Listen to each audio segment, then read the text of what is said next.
Welcome back to our channel. నా పేరు Srilatha. Pickles అంటే అందరికీ చాలా ఇష్టం కదండి. అందులోనూ నాన్ వెజ్ పికిల్స్ అంటే సెపరేట్ ఫ్యాన్ బేసే ఉంటుంది. అలాంటి నాన్ వెజ్ పికిల్స్ వండుకోవాలంటే మాత్రం చాలామందికి ఇబ్బంది ఫీల్ అవుతారండి. ఎందుకంటే చాలా ప్రాసెస్ ఉంటుంది, చాలాసేపు పడుతుందని చాలా భయపడుతూ ఉంటారు. అలాంటిది అంత టెన్షన్ పడకుండా సింపుల్గా తక్కువ ఇంగ్రీడియంట్స్తో వితిన్ 10 to 15 మినిట్స్లో అయిపోయే ఒక నాన్ వెజ్ పికిల్ చెప్తానండి. అదే ఎగ్ పికిల్. ఇంకా లేట్ చేయకుండా వీడియోలోకి వెళ్ళిపోదామండి. ఎక్కడా స్కిప్ చేయకుండా వీడియోని ఎండ్ వరకు చూడండి. Step by step every process చెప్తాను. మీరు కూడా ఇంట్లో ట్రై చేసి ఎలా ఉంచిందో కామెంట్ బాక్స్లో చెప్పండి. ఇంకా మొదలు పెడదాం. ఎగ్ పికిల్కి కావాల్సిన పదార్థాలు నేనైతే ఇక్కడ 7 eggs తీసుకున్నానండి. ఇలా బాయిల్ చేసి పెట్టుకోండి రెడీగా. కొన్ని వెల్లుల్లిపాయలు, 1.5 స్పూన్ అల్లం వెల్లిపాయ పేస్ట్, 1 స్పూన్ ఆవాలు, 1/2 స్పూన్ మెంతులు వేయించి పొడి చేసి పెట్టుకోండి, 3 స్పూన్స్ కారం, 1/2 స్పూన్ పసుపు, సాల్ట్స్ మీ టేస్ట్కి సరిపడా, జీలకర్ర పొడి 1/2 స్పూన్, 1.5 స్పూన్ ధనియాల పొడి, 2 పెద్ద నిమ్మకాయల జ్యూస్, తాలింపు దినుసులు. స్టవ్ వెలిగించుకొని ఒక ప్యాన్ పెట్టుకోండి. ఆయిల్ వేసుకోండి. పికిల్ కాబట్టి మనకి ఆయిల్ అనేది కొంచెం ఎక్కువగానే పడుతుంది. ఆయిల్ ఇలా మరగాలండి. ఆయిల్ మరిగిన తర్వాత ఇలా ఫోర్క్ తోటి కానీ నైఫ్ తోటి కానీ ఘాట్లు పెట్టుకోండి. లేదంటే ఆయిల్లో వేసాక ఎగ్స్ అనేవి స్ప్లిట్ అవుతాయి, నూనె అనేది చిల్లుతుంది. సో ఇలా మంచిగా ఫోర్క్ తోటి చేసుకోండి. దీనివల్ల ఆయిల్, సాల్ట్ అనేది కూడా పికిల్లో మంచిగా లోపల వరకు వెళ్ళి బాగుంటుంది టేస్ట్.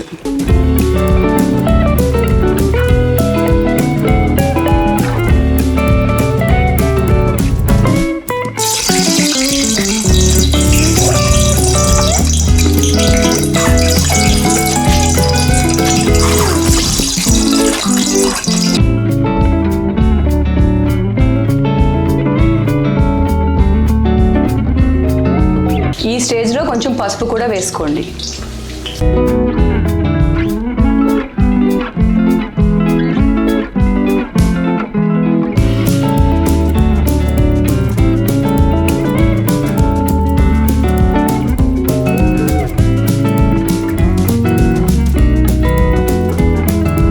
చూసారు కదా, మొత్తం చుట్టుపక్కల ఇలా ఎర్రగా వేగేటట్టు చూసుకోండి. ఓన్లీ వన్ సైడ్ కాదు, చుట్టూ ఇలా తిప్పుకుంటూ చూడండి. అండ్ అలాగే ఇవి వేగేటప్పుడు కూడా కొంచెం జాగ్రత్తగా ఉండండి, చిన్న చిన్నగా చిట్లుతూ ఉంటాయి. ఇలా వేగిన తర్వాత ఇలా తీసుకొని ఒక ప్లేట్లో పక్కన పెట్టుకోండి. ఇదే నూనెలో ముందుగా వెల్లుల్లిపాయలు వేసుకోండి. వెల్లుల్లిపాయలు వేగిపోయిన తర్వాత ఇందాక తీసుకున్న తాలింపు దినుసులు జీలకర్ర, ఆవాలు, కరివేపాకు వేసుకొని ఫ్రై చేసుకోండి.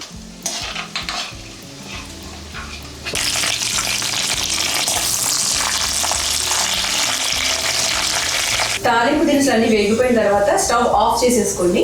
ఆఫ్ చేసిన తర్వాత అల్లం వెల్లిపాయ పేస్ట్ వేసుకోండి.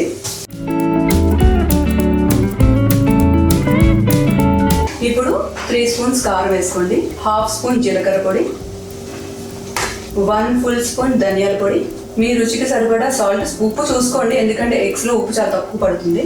ఇప్పుడు ముందుగా వేయించి పెట్టుకున్న ఆవాలు, మెంతుల పొడి,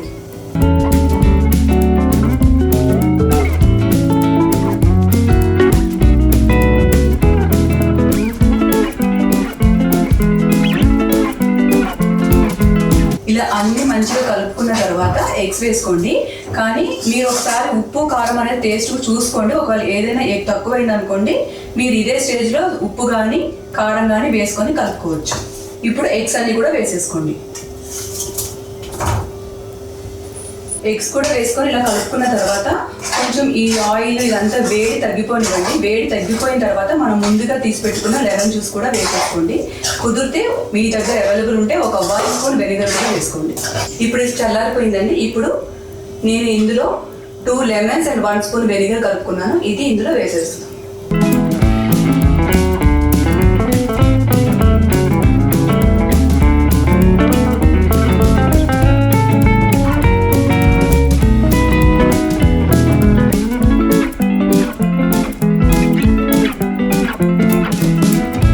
ఇలా రెడీ అయిన పికిల్ని మీరు ఒక గ్లాస్ జార్లో స్టోర్ చేసుకోండి. నేనైతే ఇప్పుడు ఒక బౌల్లోకి తీసుకుంటున్నాను. ఇది మీకు 3 days అలా ఊరిన తర్వాత ఆయిల్ అనేది కొంచెం తేరుతుంది.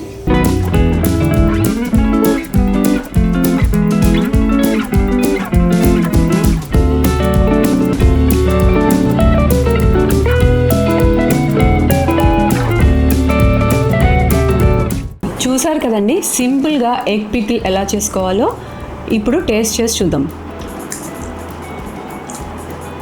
అన్నీ మంచి సరిపోయినాయండి. ఇప్పుడు ఈ టైంలో తింటే మీకు కొంచెం పుల్లగా అనిపిస్తుంది. ఒక 3 days అట్లీస్ట్ రేపు వద్దుట మీరు టేస్ట్ చూస్తే కనుక ఎగ్ కూడా మొత్తం ఈ ఉప్పు కారాలు అన్నీ మంచిగా పీల్చుకొని మీకు మంచి టేస్టీ ఎగ్ పికిల్ అయితే రెడీ అయిపోతుంది. మీరు కూడా ట్రై చేసి ఎలా ఉందో కామెంట్ బాక్స్లో కామెంట్ చేయండి. ఇంతేనండి. ఈ వీడియో మీకు నచ్చినట్లయితే లైక్ చేయండి, మీ ఫ్రెండ్స్ అండ్ ఫ్యామిలీకి షేర్ చేయండి. మా ఛానల్ని మొదటిగా చూస్తున్న వాళ్ళైతే సబ్స్క్రైబ్ చేసుకొని మమ్మల్ని ఎంకరేజ్ చేయండి. Thank you.